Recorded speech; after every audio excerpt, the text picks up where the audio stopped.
so I could sit in the corner with the other housewives and force myself to watch you run with the big dogs across the room. Guess what?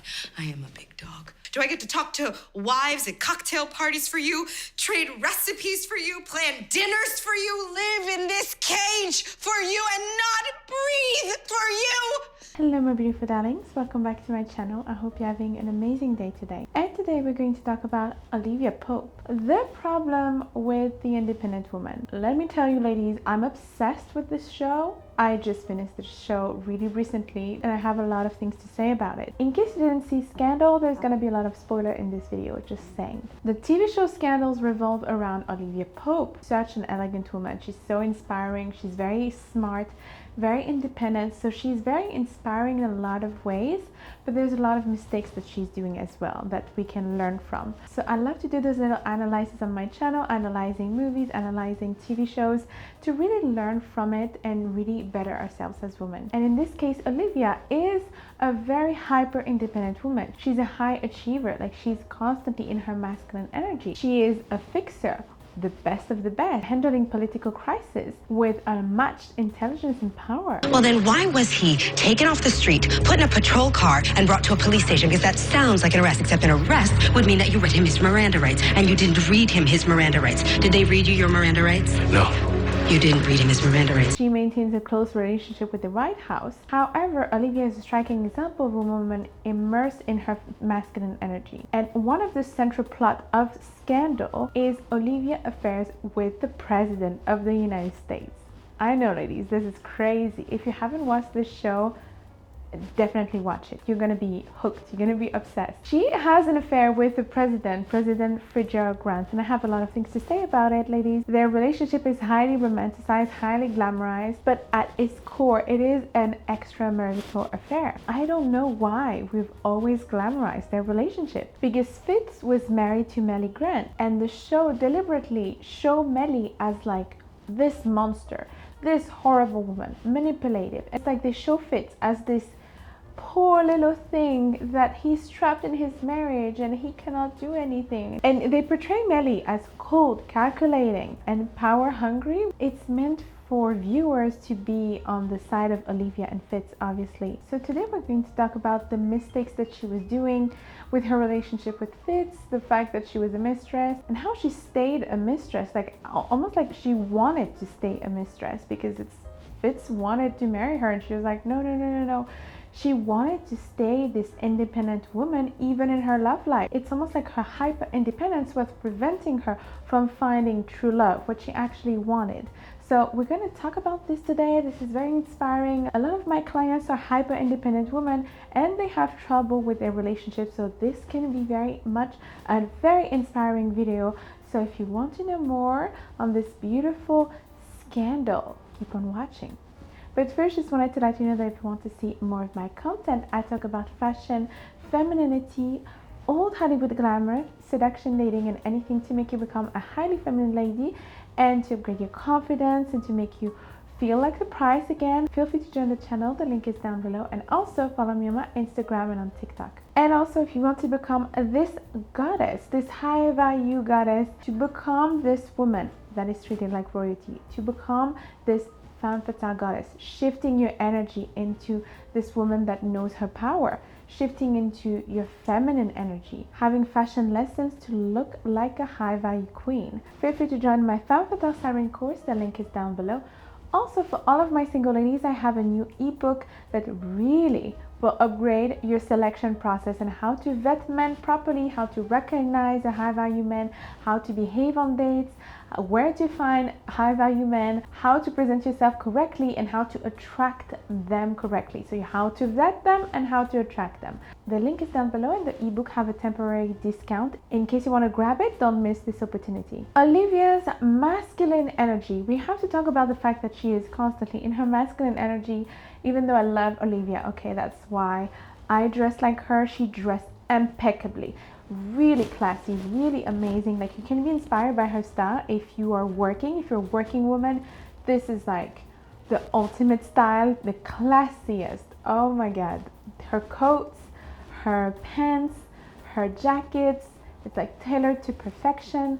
Everything is structured, everything is white, beige, sometimes she has some colors. And that proves to you that you can dress in a very high value, classy, feminine way, but still being masculine in your energy. Obviously, she had to be with her job. She had to be more masculine. But even in her relationships, she exhibits a lot of masculine energy. She is strategic, dominant, controlling, like she is a real shark in her profession, constantly making ruthless decisions where you have to put all of your emotions aside and be completely in the logic constantly. She's in her logical mind, always in her head, right? Never in her feminine, never in her body, never in her intuition and in her enjoyment, right? Like she cannot really be into that. And that is why I wanted to talk about her, because she does so many mistakes, even though I love her so much. So in terms of the show, I really wanted her to improve and I really wanted her to stop doing all those mistakes. Also, one of them is that she was drinking a lot. Like, in my opinion, she was drinking way too much. Every day she was drinking alcohol. And it's almost like because of all the stress that she had and being constantly in her masculine energy. And I think that it was to compensate the fact that she was so stressed. So you see how being too much in your masculine energy can really make you burn out. We are not meant to be so much in our masculine energy as women. And so if you don't compensate with also being in your feminine, relaxing, focusing on yourself, and finding ways to be more feminine, then you will explode, you will burn out. And this is why, despite her really deep connection with Fitz, and I think that Fitz really was into her because of her intelligence and like he admired her truly. He really saw her and admired her. Like, because I am good. I am brilliant. I would eat, breathe, and live Fitzgerald Grant every minute of every day. You would be lucky to have me. Loved hearing what you had to say. I agree with every word, very astute. I would be lucky to have you. He actually kind of liked some aspect of her masculine energy, like her intelligence, her boldness, her sharpness, you know. He kind of liked that, the fact that she was really sharp and intelligent and going for what she wants. And it's kind of like she had some dark feminine as well, and so he really liked that. But their relationship never really evolved, even though I was rooting for them and everyone was rooting for them. Honestly, weirdly, we were all rooting for them, even though we should not be rooting for them, you know, because she was a mistress. But the fact is, on top of it, their relationship was all in the secrecy. It was all in the hiding.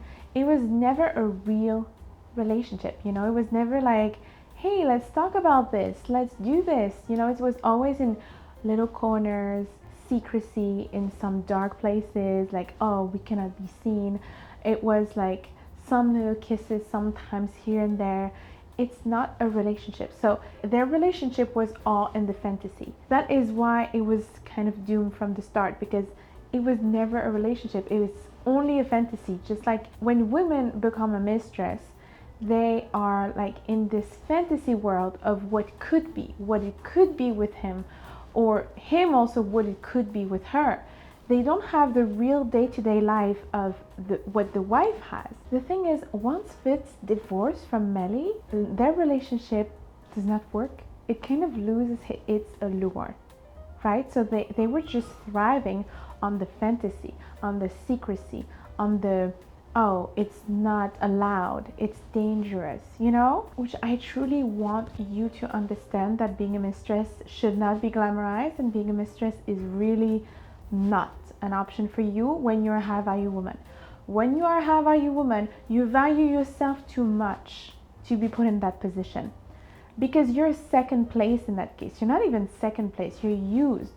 Like, you're not considered as much as the wife. You think you are the fantasy, the little secret that he has and he cannot resist you. Actually, no, it's because it's easy with the mistress, so then he goes for it, you know.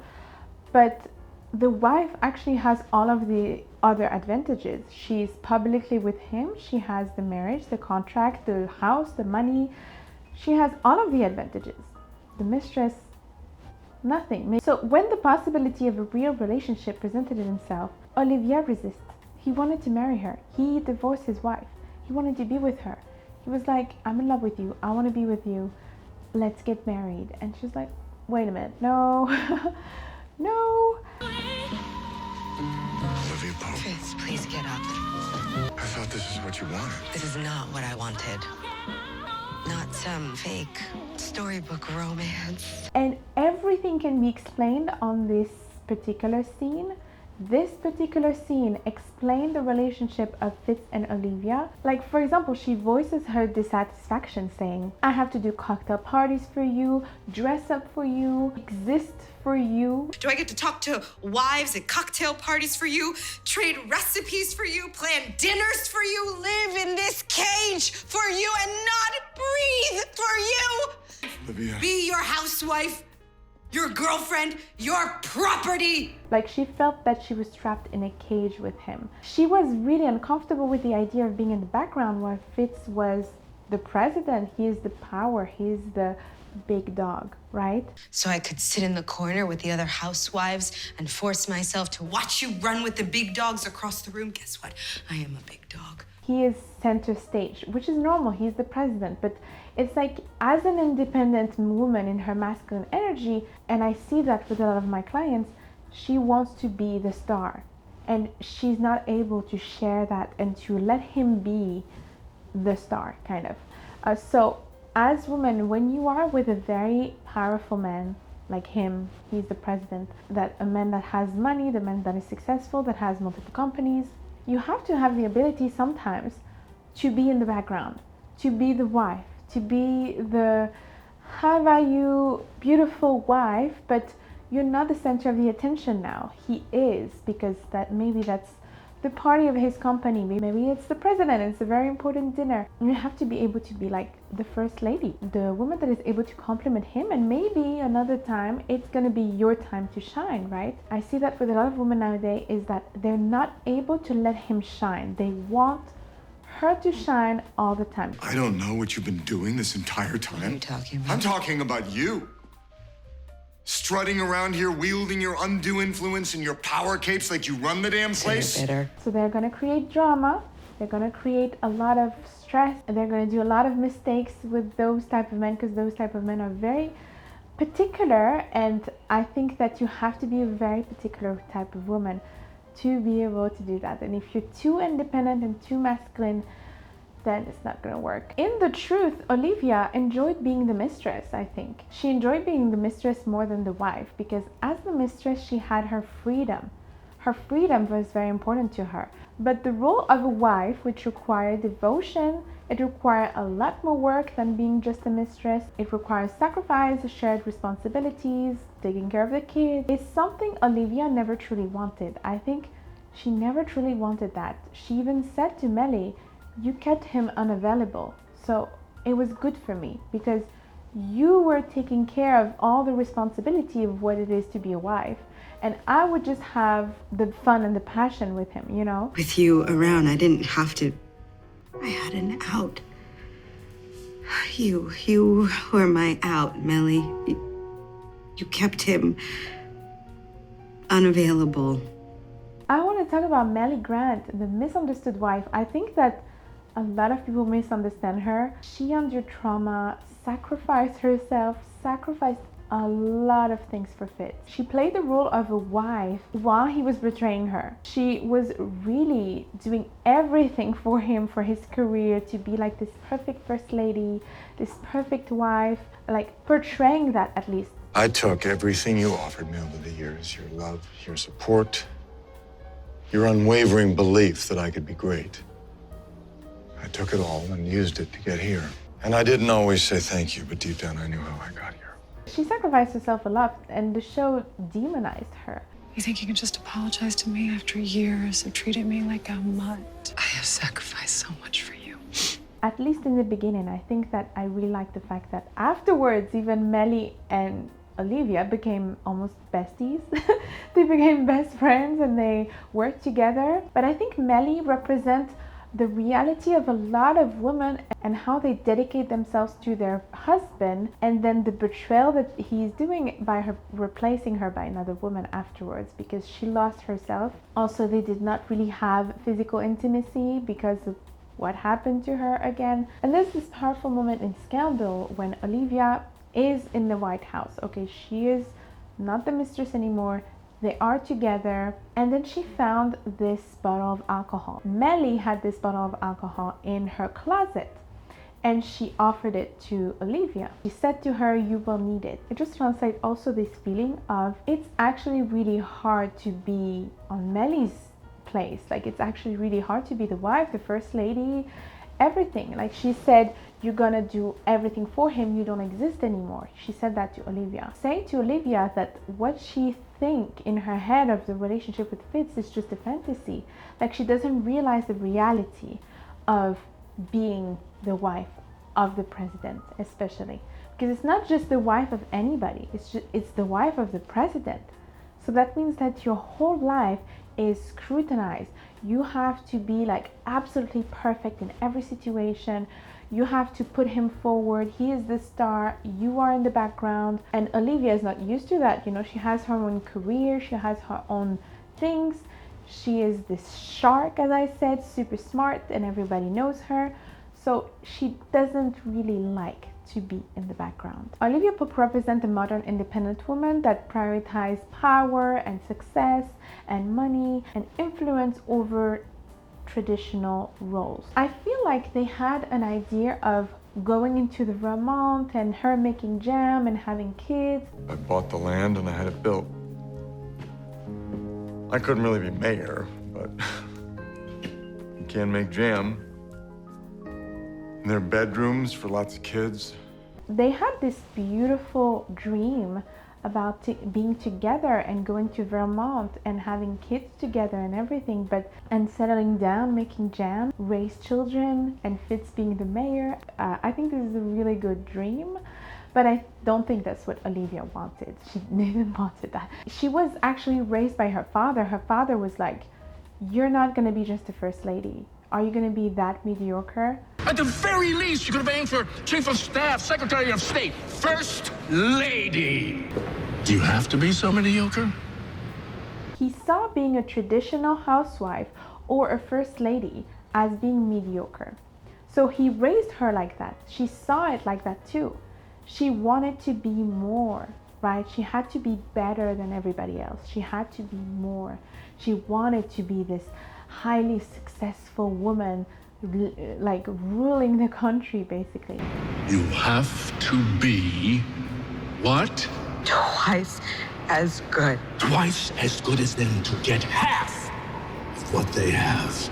And I think that her father influenced her a lot also into her decision of not being with Fitz and not being this first lady, because I would have think that she wanted to be with Fitz and she wanted to be the first lady, but no. She wanted to be chief of staff. She wanted to be like this powerful woman and like powerful job and everything. And her dreams revolved around power and not domesticity. And you see it like so much at the end of the show. At the end of the show, the last season is when she becomes completely, like, she becomes a villain. She is crazy, okay? And I hate her at that moment. Like, I love her throughout the whole show, and then at the last season, nobody likes her. Because she does some crazy things. Like, it's like she wanted the illusion of Fitz. She never truly wanted him. When she said to Melly, "You kept him unavailable," it was practical for her. She wanted just the fantasy, the illusion. And I think a lot of people also are in nowadays, and I see that with a lot of my clients, ladies, they are in this fantasy world of thinking that marriage and love and everything is like perfect in their mind, and they think about a movie, and if it's not exactly perfect, then okay, go, like it's not good. So they dismiss a lot of people if it's not exactly perfect. A marriage is not going to be always perfect, and it is work, it is responsibilities, it is sacrifices, it is commitment, it is compromises, but you're gonna have some downs. And Olivia wanted just a fantasy. Their relationships is built on stolen moments and unresolved tension. They were always fighting, always fighting. She was really a fighter. Oh my god, it's like, it's not really realistic if you fight that much. Like, are you really meant to be together? Even though I love them, I don't know, I really love them. And I love Jake as well, and I don't like what they did to him at the end of the show. There's really one line that I loved, and I really recommend to have this energy. She said, I am not a toy when you feel lonely or bored. She's like, I'm not the girl that gets at the end of the movie. I am not a fantasy. If you want me, earn me. I am not a toy you can play with when you're bored or lonely or horny. I am not the girl that gets at the end of the movie. I am not a fantasy. If you want me, earn me. And this was such a powerful scene. I have chills every time I see it. But then she does the opposite most of the time. She stays the mistress and everything. Like, I wouldn't say that her behavior is high value, because when you're high value, you're not a mistress, okay? You're not going with a man that is already married. But this sentence was powerful, and I loved it. So it's like, if you want me, earn me, and all of that. But then she said all of that, but then Fitz does the work. Like, he divorced from his wife. He wants to earn her. He goes and buy her a house, and he is creating this dream that they had in the Vermont, and he's actually doing actions to have her. He's not just talking. But I think Olivia didn't want that. Even though he does all of that for her, she's like, no, I don't want that. Some fantasy, right? We're not ready. You're not ready. And you know what I think? You never will be. And so once she discovers what it is to be the wife of the president, once she discovers what it is to be the first lady, she feels trapped in a cage, and she despises it. Like, she's like, I have a life, I have a job. He saw her as this traditional woman that he would marry and make jam with in Vermont, but she was really not that. Olivia is this strong, independent woman. She is not the domestic one. The thing is, he fell in love with her because she's so intelligent and powerful and like spicy, and he wanted always her to come whenever he wanted in the White House, and she was like, no, you cannot summon me, I have a job, I have a life, like, you cannot just summon me her whenever you want. I need to see you. No, I am busy. I have a job. I have people who count on me. I don't have time to come running down to the White House at your beck and call like you're the only one who's important. He really wanted her to be available for him, to be available like Melly. Melly was the traditional wife that really sacrificed herself for him, that really did everything for him. But the thing is, Olivia is this strong, independent woman that is in her masculine energy. So that was where the clash is, because he is the masculine man and she is a masculine woman. That's not working most of the time. That's why they were fighting constantly, you know. They were fighting for it was like a power struggle. And actually, Olivia ultimately chooses power over love. Well, not at the end, like the last minute, she chooses love because she is leaving the White House and choose Fitz.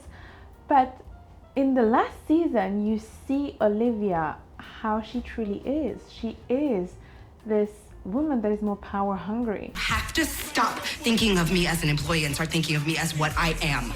And what is that? The boss. Put your faith in me and me alone, and you will become a monument. Fitz proposed multiple times. He offered her a house, he offered her a ring. He wants her to be his wife, and she's like, no. And it's almost on the last season that she has to really go and do some crazy things and have people reject her everywhere, that she has to realize, oh, maybe I'm doing too much, maybe I'm too crazy on power, and then realize suddenly that she wants to be in the Vermont and not do anything and not be at the White House.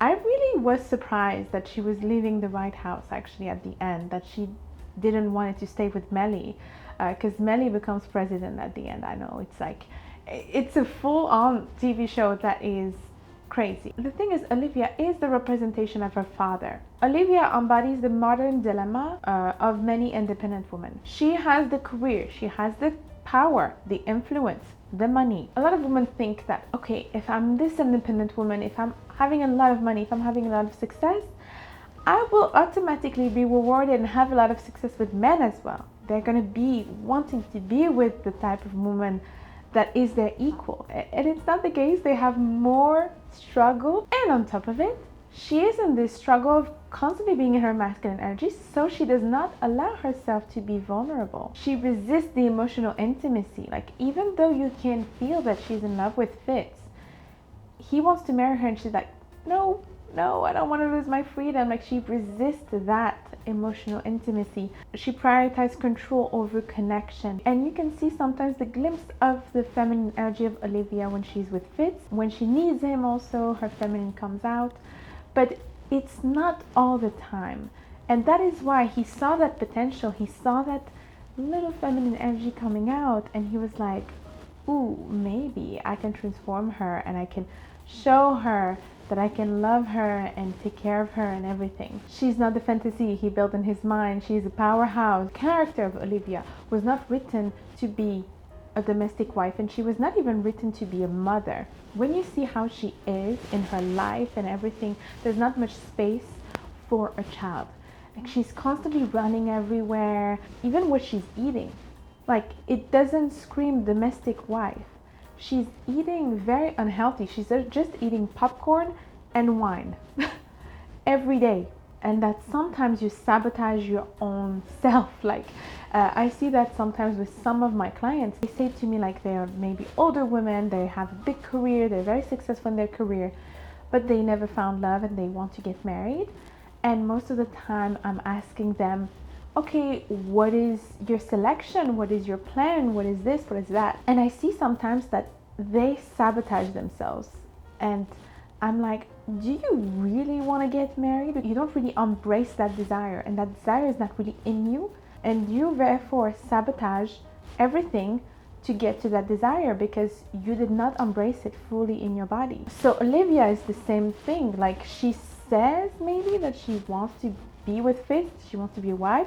She does the exact opposite of what a wife would be. She's not very patient. She is very authoritarian. She's very controlling. She cannot be with a man like Fitz, like a man of power, a masculine man. No, this is gonna clash, like, automatically, because she wants to be the big dog. And I think they're both big dogs. They're both masculine. They're both, like, powerful. So it's gonna clash.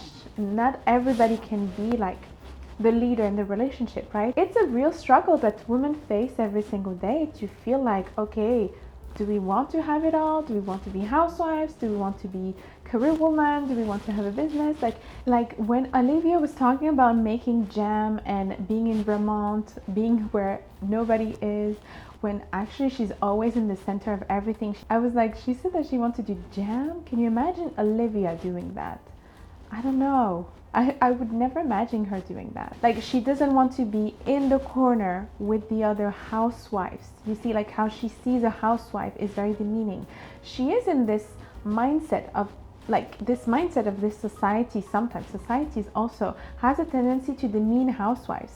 Like, she sees housewives as a bad thing. She sees being a first lady as a bad thing. She wants to run with the big dogs.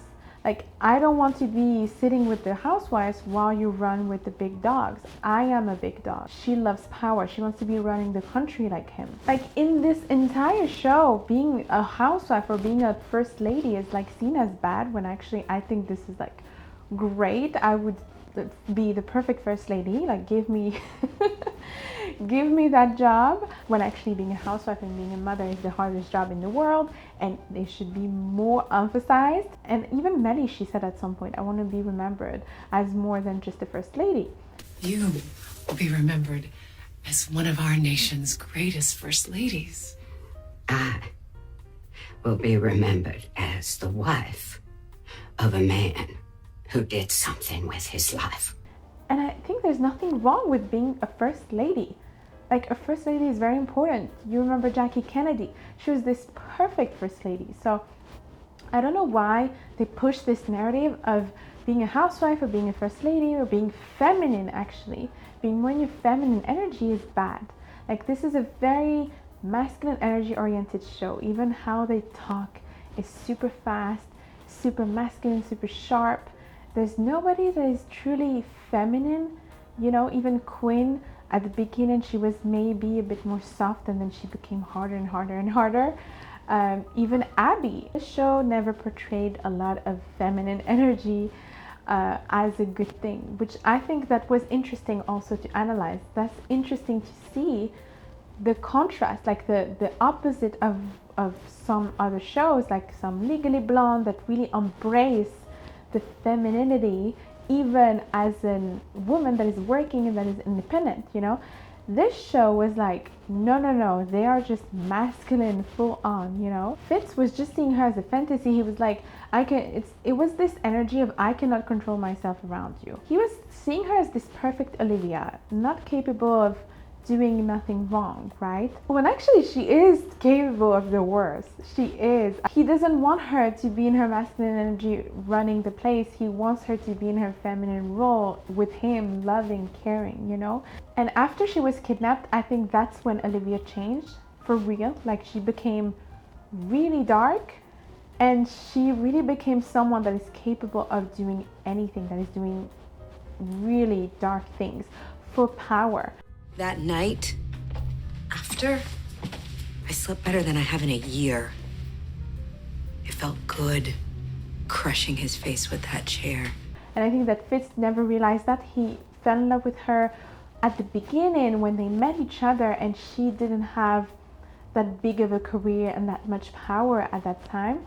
So yeah, he never realized how much she evolved throughout the years. So this show is really, really long, but at the end they found each other. At the end, I am really sad about what they did to Jake, because that was one of my favorite characters, and I think they destroyed him. They destroyed his character arc. Like, honestly, he would not be such a villain at the end. I think that he was really amazing. He was really in love with Olivia. He was really sweet. I don't want to marry Vanessa.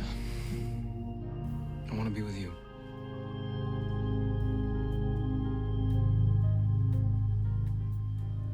Do you want to be with me?